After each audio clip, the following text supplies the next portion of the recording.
What is good, people? It's your guy, Oddly. I'm here to tell you guys part two of my story. If you guys haven't seen part one, then, I don't know what you guys are doing here, but you probably should watch that just so you can understand what's going on from what I'm about to tell you.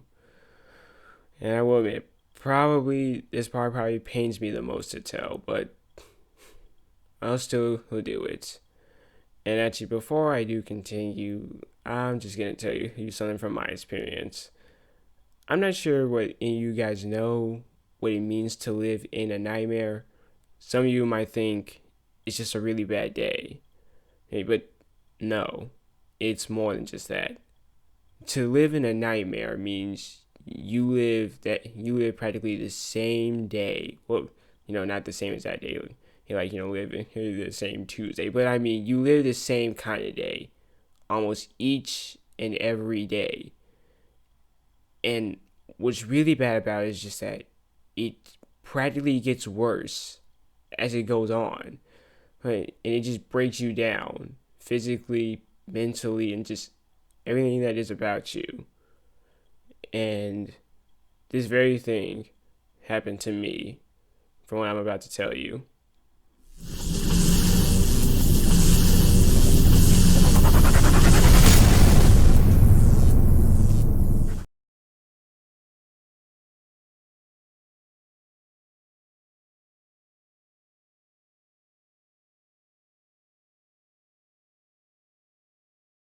All right, so I guess I'll start it off from like the bane of my existence. Yeah, that's his name because honestly, screw him.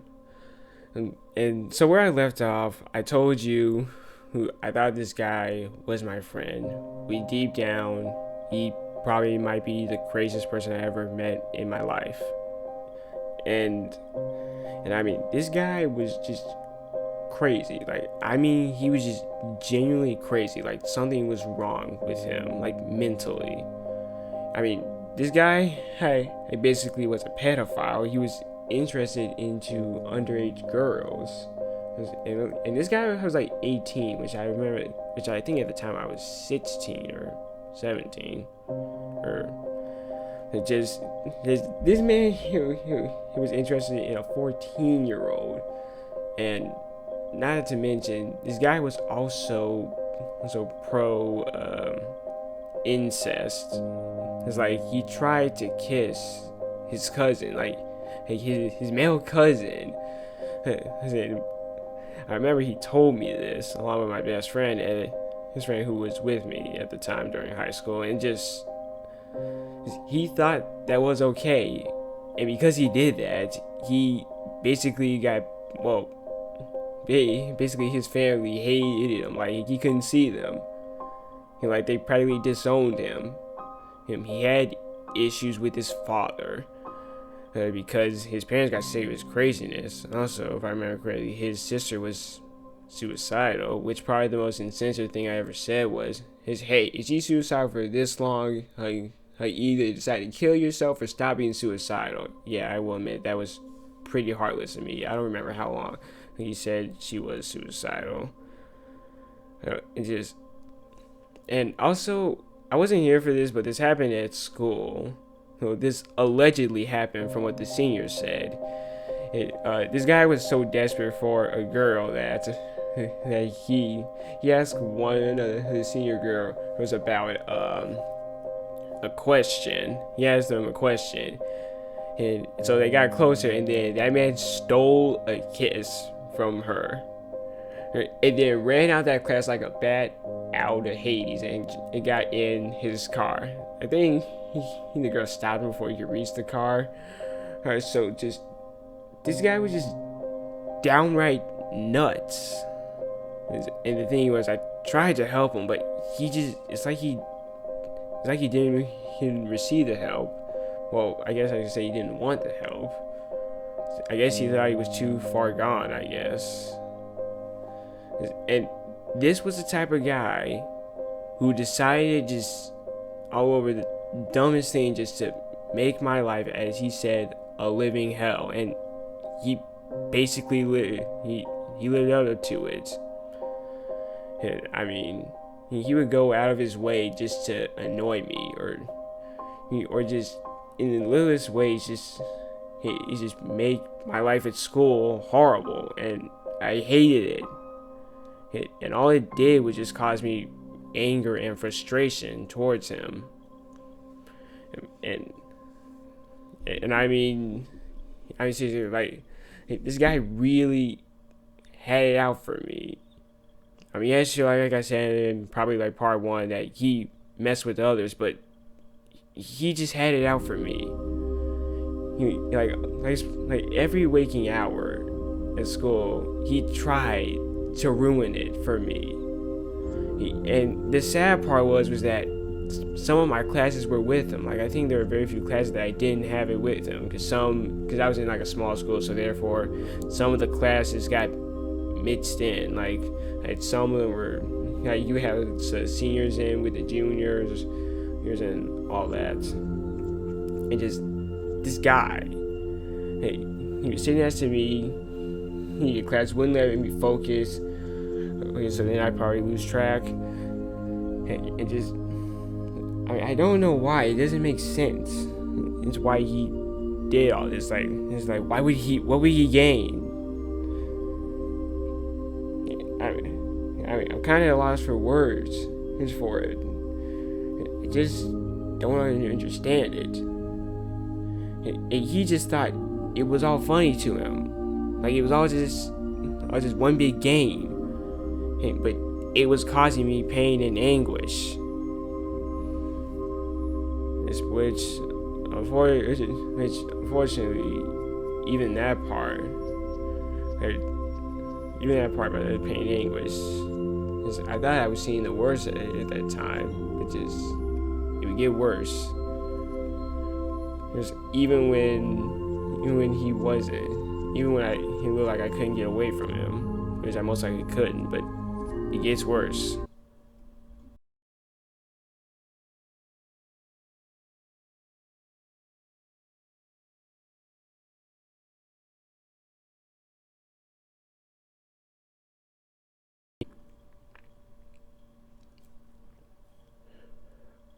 Well, unfortunately, the bane of my existence wasn't the only thing I had to worry about.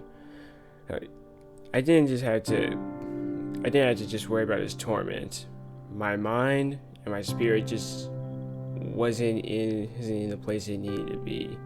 You see, before I actually met him, well, I'm kind of a little bit embarrassed to say this, but I was watching porn. And yes, I am at that age, so say kind about me if you want. Which maybe I should have censor that, because I don't want any little kids to see that crap. But I can assume what you guys has made. That's what followed up from there. But I'm not gonna say, because this is YouTube. But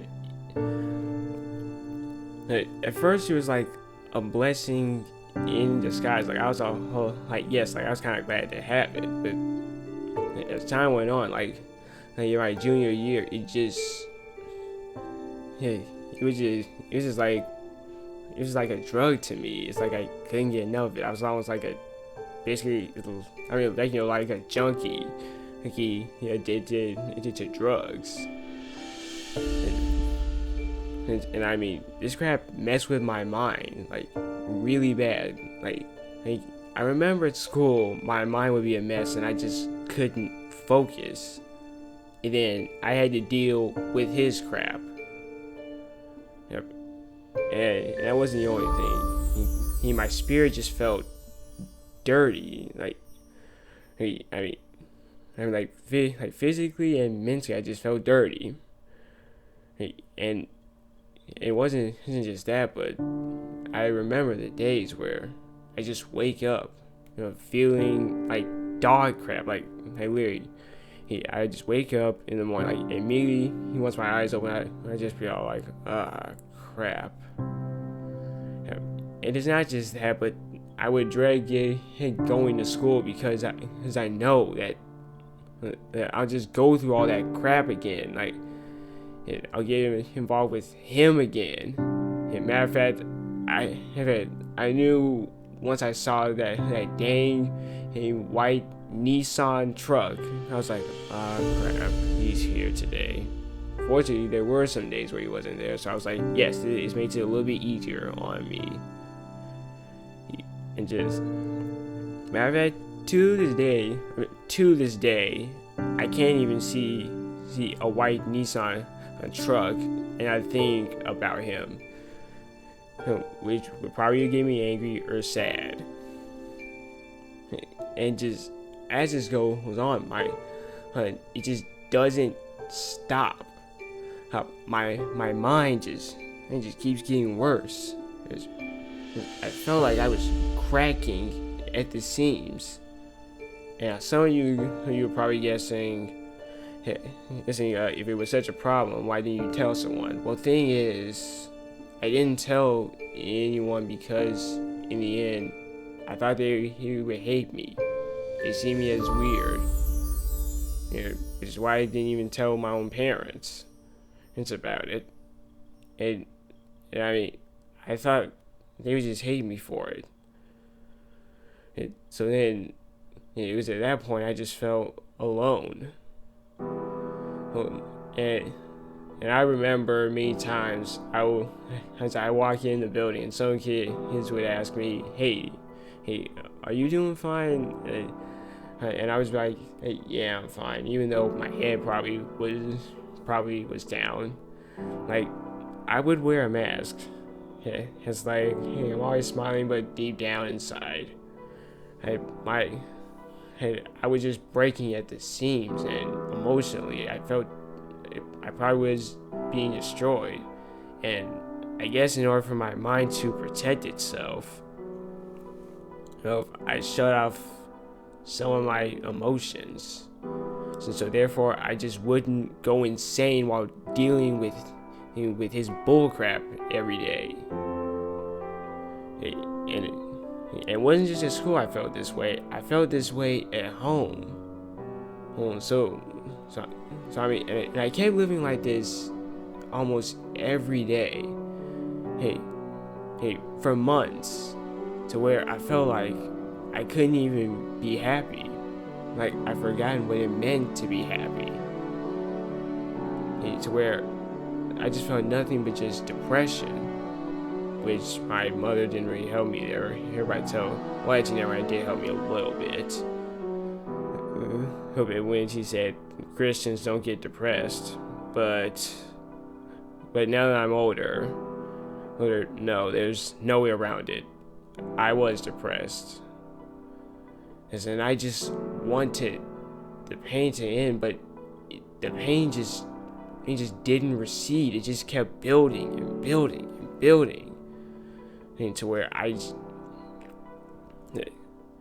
this is where I felt like I was at my wit's end, and I guess to vent out some of that stress, and I guess just to vent it all out, I started exercising, and also I did spar whenever I was at karate. It was kind of to help vent out some of that frustration and all that. Yeah, hey, future Ollie speaking here. I just wanted to say a few things that I forgot to say when I was previously recording my voice on this, but it was also from karate and sparring that I would come back to school all sore. Like, my body would just be sore, and I know I had to deal with him when I get there.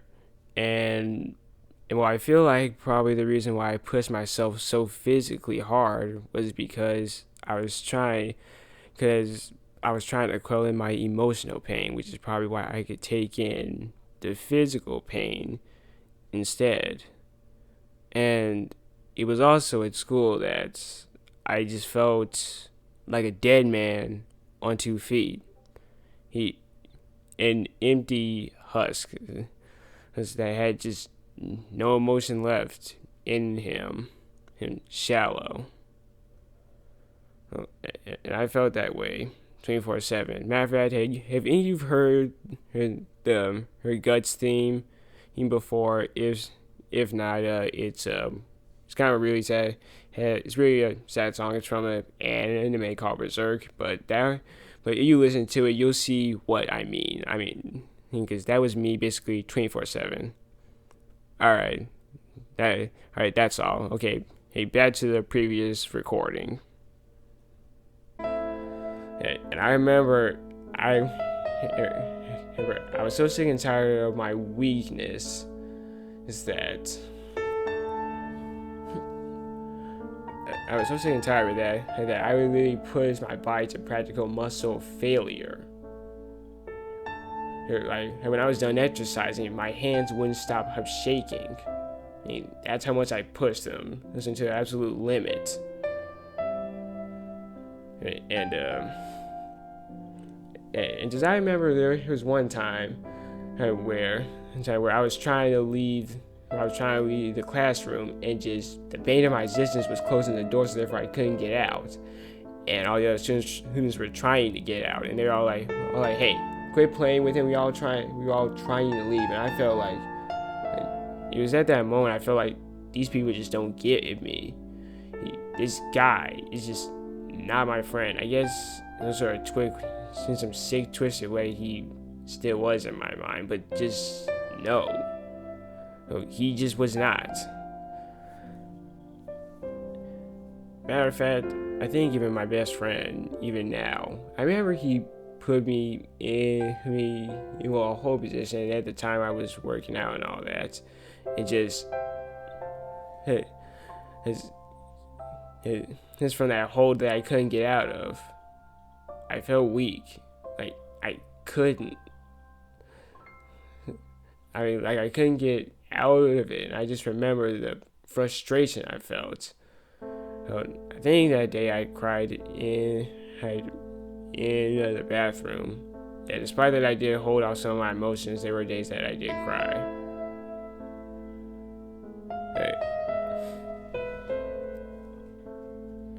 And I just used to live this every day. My spirit feeling torn, and just being completely and utterly alone. I was just by myself, which in the end I guess I had no one else but me to blame for that, because I didn't reach out to anyone. I mean, it got so bad to the point where I started having suicidal thoughts. That's probably, if it wasn't for my parents, I was all like you have to value life. I may or may not. I may have gone through with it, but I didn't, and so I just kept reliving all the pain and anguish.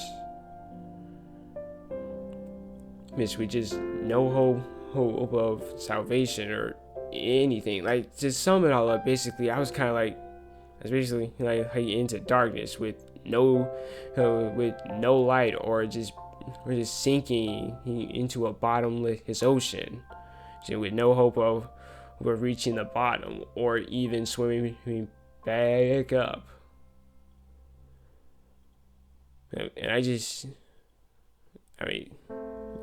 this was emotionally degrading for me, and mentally.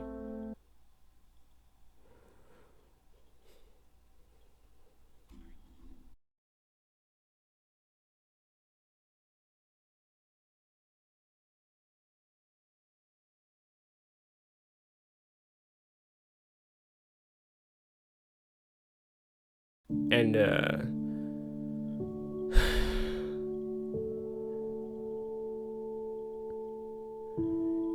and so I kept reliving this nightmare practically every day. Like I said, with no hope or salvation. And just this guy, he was just unrelenting. I remember some days my rage would seep out just a little bit at him, but it didn't unfurl. I remember those times where And it ends where I ate by myself, just soaking. Okay, I couldn't reach out to the principal because he basically didn't do jack crap. And so, well, all I could do was just take it. That's all I could do.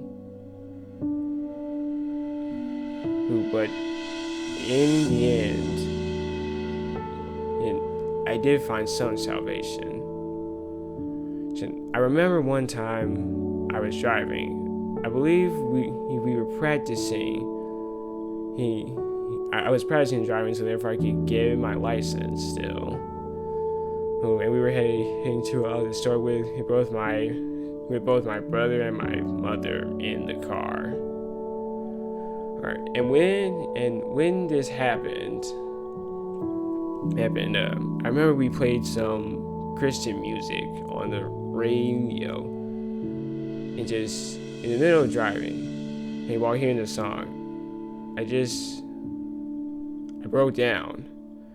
Whatever emotional wall, whatever I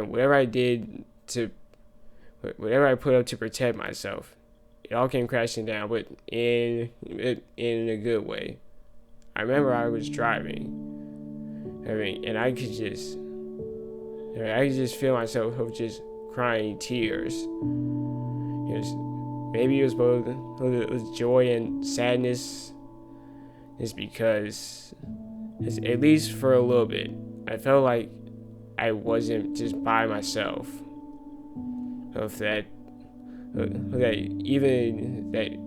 Even in this darkness of mine, I could find some light.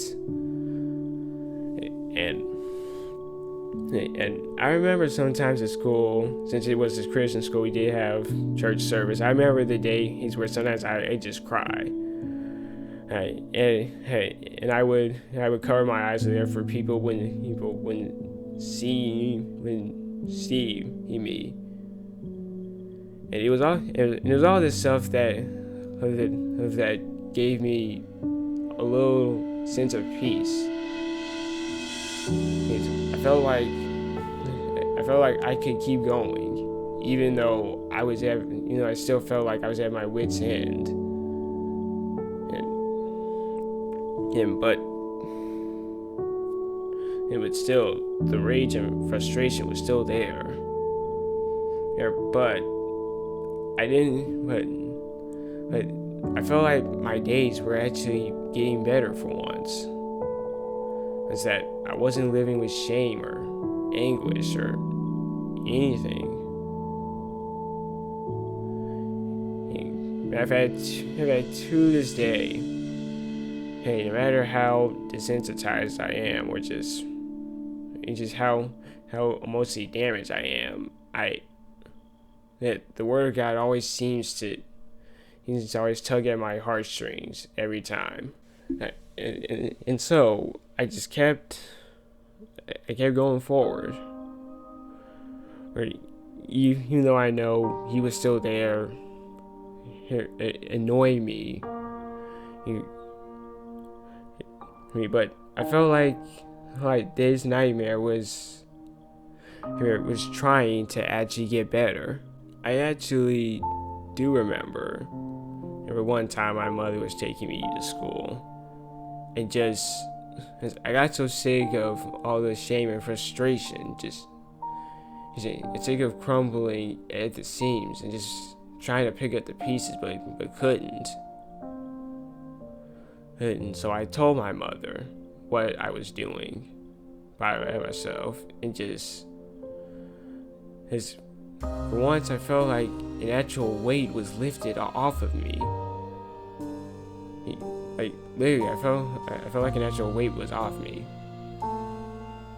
It turns out, even though my mother knew that I was doing this, she still loved me the same. And I guess knowing that it brought some joy into my heart. For my tattered, torn heart that felt like it couldn't go on.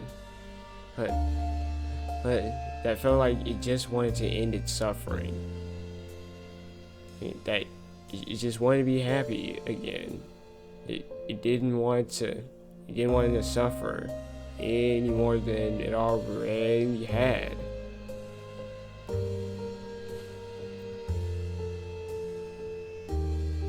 And so I felt like I could do more.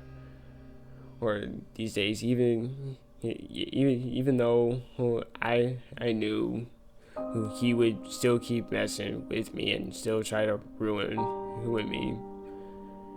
But I felt like the will to keep going on that was dying out was actually getting better. And I don't know if I have anything else to say, but anyway, I felt like life was actually somewhat getting better for me. That I no longer was constantly waking up feeling horrible about myself, or thinking that I wasn't good enough, or that I'm just weak. Again, even though yeah, sure I did listen to sad music, which I probably shouldn't have, which probably all I did is just remind me how sad I was. But I still kept moving forward. But unfortunately, moving forward would eventually lead to my rage popping off one day.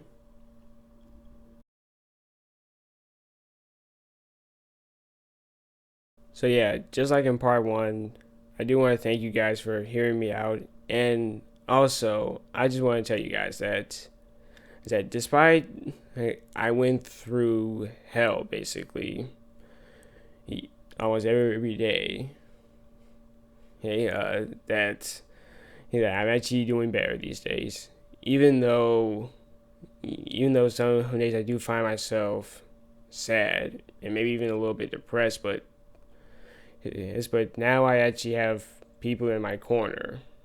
There are people that actually bring joy into my heart. And actually, as of recently, I actually learned about this one guy who basically went through the same kind of hell that I did, except far worse.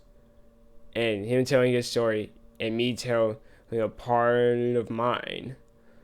Hey, it got me teary, and it got him crying. Because in the end, and I understood his pain. I understood what it meant to be utterly alone. That no one else was going through what you were going through. And despite that, there were some pretty dark days. There were some there were a few happy moments. It was to say the least. And especially today, I'm not as sad or as depressed as I was then. And nor do I have thoughts of suicide, so that's good. So yeah, I guess that's all I have to say. I really don't know if I have anything else to say on my mind. So yeah, thanks for watching. And have a good one, people.